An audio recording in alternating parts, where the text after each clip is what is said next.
The other day, I was reflecting over the time I've been teaching.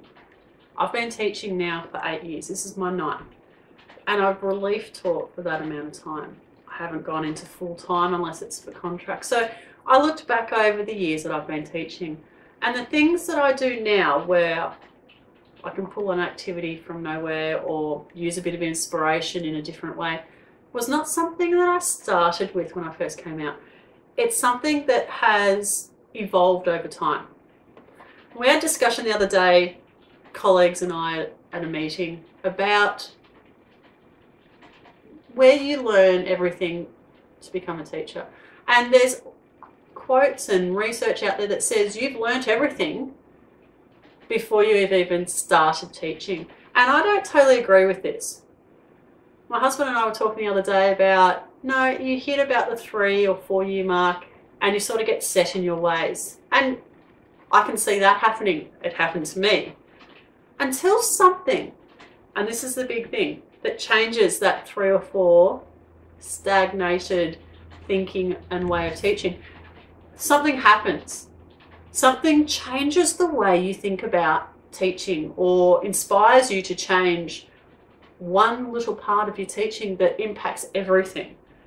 And this happened to me. This happened in a way that professional development has really inspired me to change different ways that I teach and different aspects of the way I teach. I used to hate mess. And if you talk to me, and anyone that knew me or does know me, about what I was like 10 years ago, you won't find me in a classroom kids painting. I used to hate it. I used to hate mess. I used to hate the concept. I used to hate the pack up. Nowadays, you might see me in a classroom with kids with paint, but you will see me now. You will see me having fun and paper everywhere and not a care in the world. And it's funny because over 8 years, I've come to understand that mess sometimes means fun, more engagement. As with before, it was just mess. So I look at where I've come from or where I am now. I used to carry my big bundle of papers in as my security blanket. And look, I still have my bundle in the car. It's great to have at that spare of the moment when you're thrown a ball from left field from the schools.